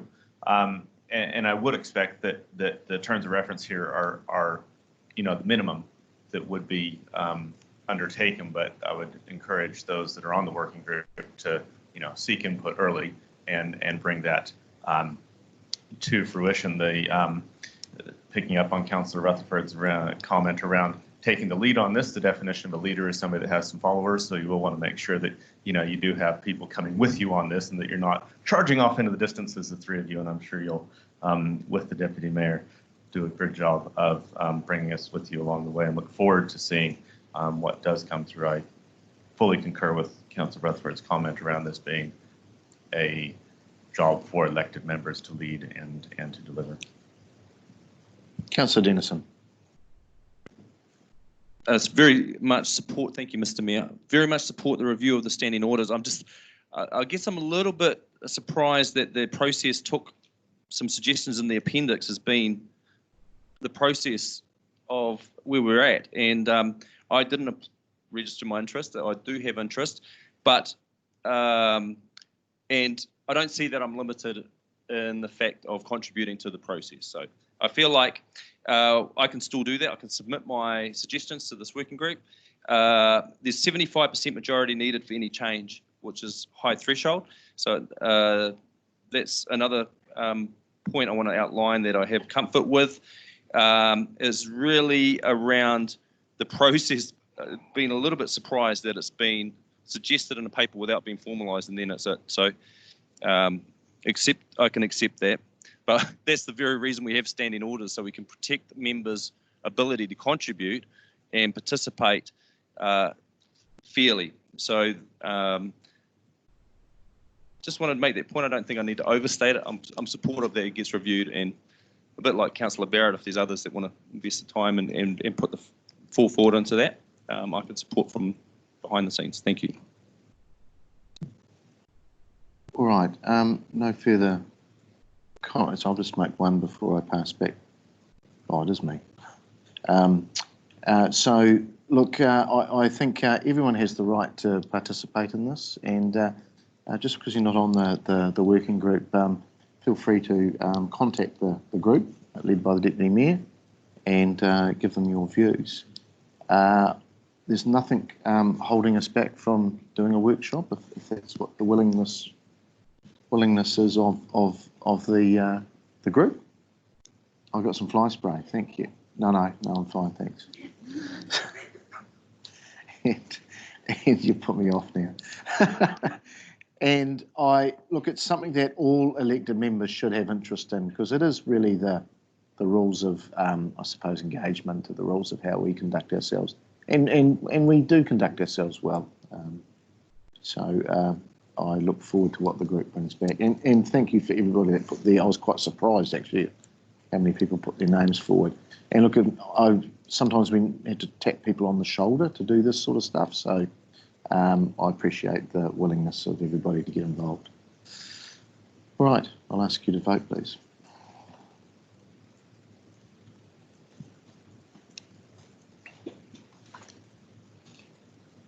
There's passed 16 votes for, none against. Right. Number 13, which is remits to LGNZ's 2020 annual general meeting. There's a memo there from our governance manager on page 91. I'll take it as being read, so Hannah doesn't have to charge up the front again. I'll just find that myself.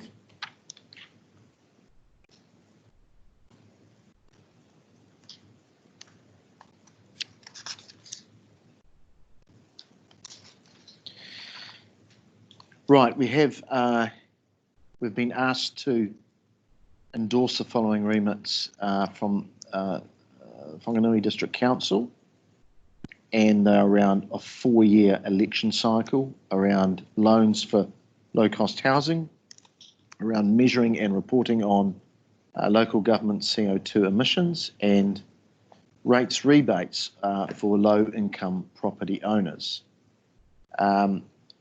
I'll open it up for any questions first. Questions or comments? Questions? Okay, Councillor Johnson and Councillor Barton. Thanks, Mr. Mayor. I'm generally supportive of what's recommended, but I just wondered if there was, if we could just have the rationale for not supporting the new Plymouth remits. I'll just ask one of the officers. Perhaps, Steve, would you just like to comment on that? I suppose, too, also to comment that the process here of it being so quick doesn't give us a lot of wriggle room to have a real robust discussion on this. And it is something I'm going to bring up with LGNZ, because it is not a great way of, it's not a great process. Steve. Yes, councillors. I was just asked for some very brief thoughts about this, and I didn't spend a lot of time thinking about it, I have to be honest. But so my personal views were that that in relation to the first one, which was about transfers, I felt that what they were trying to do would be difficult to achieve, and that the information that they were seeking to gather would be, I felt, not very meaningful. It would, because they were talking about, as I recall it, the types of the funding that was given by the government to various regions, and it seems to me if the amount of government funding that's given to regions, if you're trying to analyse that, you'd be thinking about all sorts of things like where governments have their offices, if they've got particular activities in a region that, and so where would you draw the line about what type of funding it was they're talking about, from roading to all sorts of things. And so, I mean, I just couldn't see the point of it personally. but that was just my humble opinion. In terms of the GST issue on rates, that I personally don't buy into the thought that GST is a tax on a tax type discussion, and that you should do anything about the GST issue in that respect, and therefore the GST that's charged on rates, in my view, is a good way of keeping the tax system simple. And as I read what they were trying to achieve, they were trying to find a way of getting some extra central government funding targeted to particular districts, and they were using the water infrastructure as one of the, I suppose, places that they thought that funding was going to be required by every council. And it was my feeling that whilst it's a worthwhile aim to try and get additional funding for particular things from central government, I wasn't sure that tying it to GST that had been collected on rates was the best way of going about it. Councillor Bowen. Thank you, Mr. Mayor. Through you, probably to the General Manager. It was a question about the wider context of this report. Elected members will remember in, I think, December last year, and then in January we were invited to submit our own thoughts for remits that this council might put forward, with the intention that that would be a report back to March Council. Then obviously the world changed somewhat, but I'm wondering what happened to our remit proposals and where do we go from here internally? I'll ask Planning Manager to... So if I can answer that, yes, the world changed for us and the timing changed for that, and with COVID coming along, we were unable to actually resource supporting the remit process, and I would certainly support the Mayor's view that any support this council can give to encouraging a review of the process and the timing of remits would be most helpful. So to follow up, Mr. Mayor, what happens to our remit proposals that, if I know I put one up, others may have, that what happens to those for this year? We haven't got any. But what we're doing now is supporting others that are in the pipeline. Yes, well, and I'm happy with where that's sitting. My question is, what about the remit proposal that we were considering for our council putting forward? That I hear that work hasn't happened. Can you remind us what that was? There was a conversation in the chamber about the electoral review, and our discussion was about proposing to LGNZ that we ask that that be taken as a central government responsibility rather than given to each local government element, and suggesting the Electoral Commission might be involved in that. That was the work that we'd indicated an interest in pursuing, and we felt a remit through LGNZ was the appropriate way to advance that. Although in conversations with you, in your role with LGNZ, I understand there is some work going on there anyway. So our interest was in a stake in the ground from Palmerston North City Council to say that we think there is a role for the Electoral Commission in that space. So that was that discussion that was going on, but hadn't come back to be given the endorsement of this council. Okay, I lost that perhaps in the formalisation of that. I think the officers might have as well. Yes, I agree that has sort of bypassed us, but I am aware that there is work going on to take a more sort of coordinated approach around promotion of participation in elections. Okay, are there any further questions of Hannah or officers? Okay, so we have the four there from Whanganui District Council. I'm quite happy to move them. I personally agree with them. I think the rates rebate one was something that we had discussed as well, and we aren't the only council discussing that, and I believe Whanganui have got these all over the line too.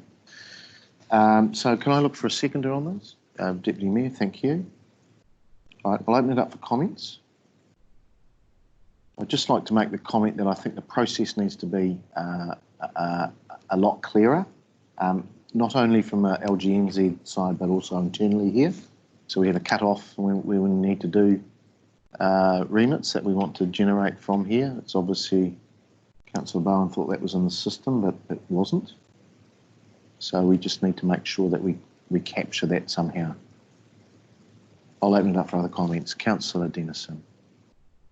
Thank you, Mr. Mayor. Just probably more as a suggestion whether or not we should put the LGA remits on our work schedule, just so it's there every year as a prompt for consideration of those type of issues, so they don't get lost. And I guess we can do that through the administration, but I think that'd be a helpful tip. Yeah, thank you. Very good point. That way, it's physically there and it will get captured and it'll prompt that discussion. All right. No further comments. Yes, sorry. Oh, sorry, Deputy Mayor. Thank you, Mr. Mayor. Happy to obviously support them, but I support the idea of that being captured somewhere, because I have to say it is disappointing that, you know, an elected member had raised that in a formal setting and was captured, and sure there have been things that have happened, but where we are looking to support other TA's remits, actually our own focus should trump this. So hopefully that's just a one-off that is unfortunate in the circumstances, but hopefully we can rectify that. Okay. All right. I'll ask you to vote, please.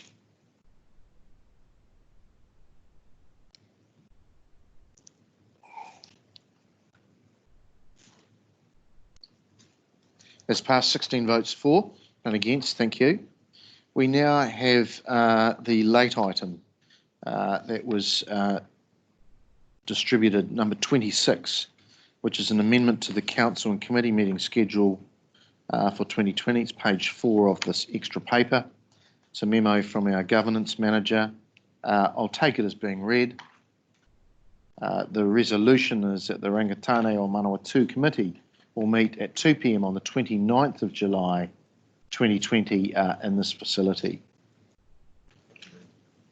Thank you. Moved by Councillor Denison, seconded by Councillor Rutherford. Are there any comments? There being none, we will look to vote, please.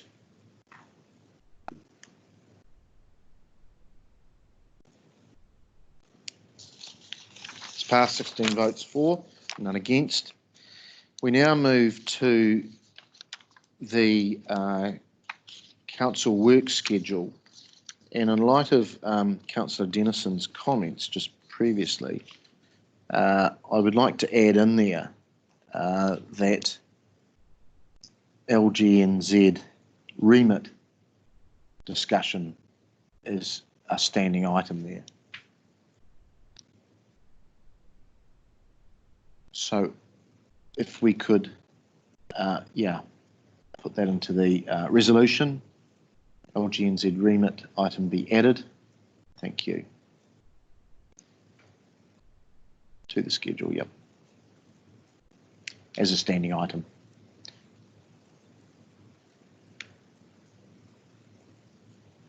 All right, I'll look to move that, seconded by the Deputy Mayor. Open it up for any comments. Being none, ask you to vote, please.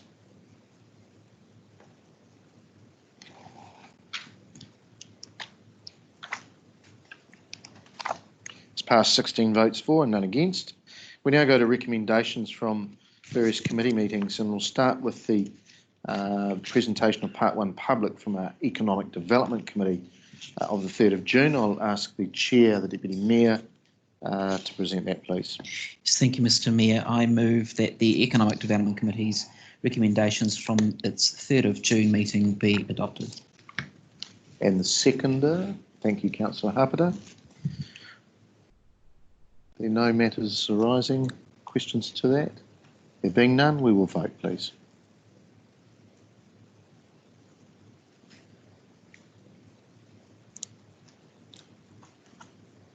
Passed. 16 votes for and against. Now to number 16, which is our Public Planning and Strategy Committee recommendations from 10th of June. I'll ask the Chair, Councillor Rutherford, to speak to that, please. Thank you, Mr. Mayor. I'd like to move that we adopt the presentation of the Part 1 Public Planning and Strategy Committee recommendations from the 10th of June meeting. And look for a seconder. Thank you, Councillor Hancock. Are there any matters arising from that? There being none, we will vote.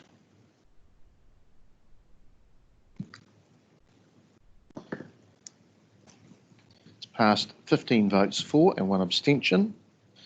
We now move to the Public Arts, Culture and Heritage Committee recommendations from the 10th of June. I'll ask the Chair, Councillor Bowen, to speak to that, please. Thank you, Mr Mayor. I'd like to move the recommendations of Part 1 Public Arts, Culture and Heritage Committee meeting of the 10th of June 2020 be adopted. Thank you. And seconded by Councillor Barrett. Are there any matters arising from that? There being none, we will vote, please.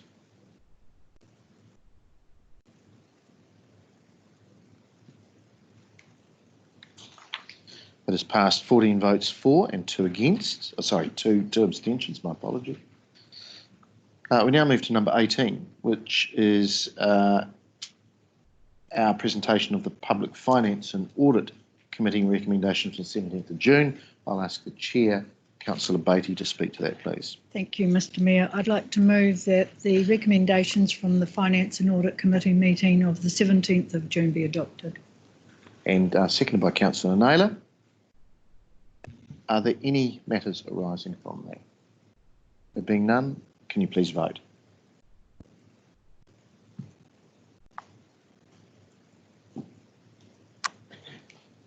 That has passed 15 votes for and 1 abstention. Right, we go to number 19, which is our Public Play, Recreation and Sport Committee recommendations from the 17th of June.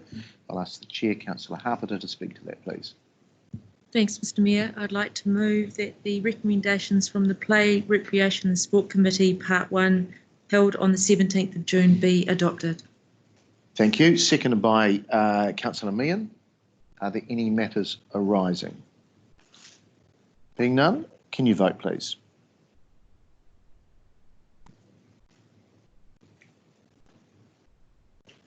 That has passed 15 votes for, 1 abstention. Thank you, councillors. We will now look to move into part 2. And number 20 is around exclusion of the public for the reasons outlined in the papers.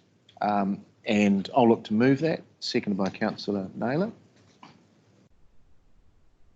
Can I speak? Yes. I just understand that there's also been a late item Yes. that I wonder if we need to include in this chart, because that hasn't included the recommendation from the Infrastructure Committee. We've already moved that when we at the beginning of the meeting around late items, being accepting late items. But yes, they will be included. In this box, I thought it needs to have that included with the reason that it's in part 2. Yes, it will be outlined in the minutes that will be followed from this meeting. Yeah. Thank you. Yeah. Good. Okay.